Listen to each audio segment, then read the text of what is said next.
今日咧，我哋就搭地鐵嚟到呢個嘅巴黎東站，咁就轉呢個嘅火車去盧森堡。盧森堡大公國係一個位於歐洲嘅內陸國家，同時俾法國、德國同埋比利時包圍。今次我哋就喺法國嘅巴黎嗰邊出發去盧森堡。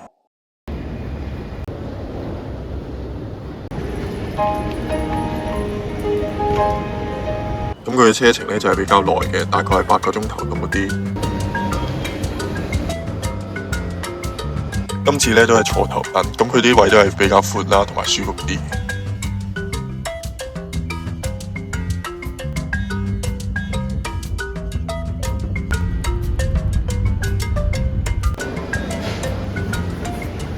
出咗車站之後咧，咁我哋就向呢個嘅憲法廣場嗰度行。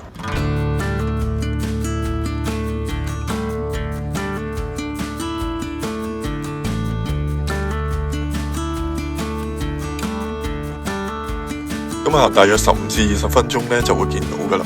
咁而家畫面對面嘅咧就係呢個嘅憲法廣場。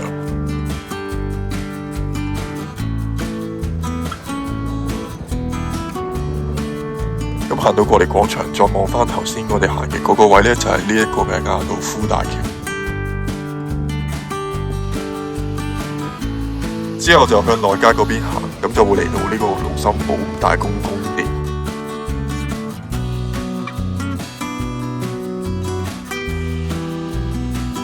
然後再繼續周圍咁行下啦。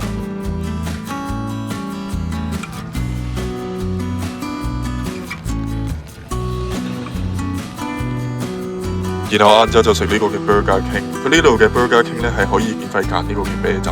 食完晏晝之後咧，又繼續周圍咁行下。咁呢個位咧就好似係呢個嘅市政廳同埋呢一個嘅遊客中心。咁佢都提供翻一啲基本嘅資訊俾大家。之後就去咗呢一個嘅盧森堡聖母院嗰度參觀。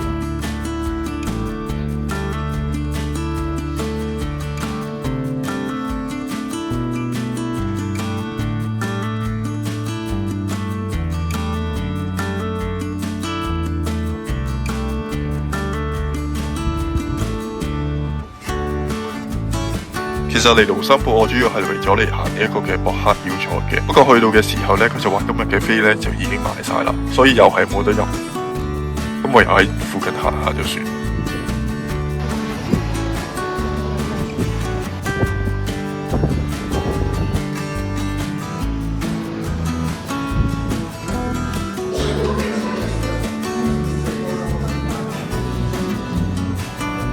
離開咗博克要塞之後呢，又繼續行返啲未行過嘅地方啦。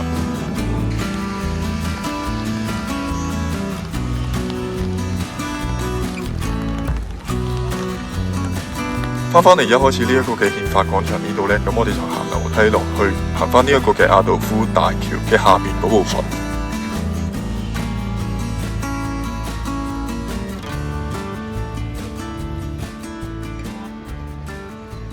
其實大概2-3個鐘頭到啦，都已經差唔多行晒所有地方啦。本身我係想試下呢度嘅盧森堡菜做晚餐嘅，不過我見時間仲好早啦，同埋我都冇 search 有邊間餐廳，所以到最後都冇食到。其實盧森堡呢就冇話有一啲好特別嘅景點嘅，所以就算唔嚟呢，亦都唔會話好可惜。不過大家如果去開巴黎又有時間唔知做咩好嘅話呢，都可以過嚟呢一個國家嗰度行下嘅。今集呢就嚟到呢度啦，下一集我哋會翻去法國，去到其中一個小鎮 Annecy。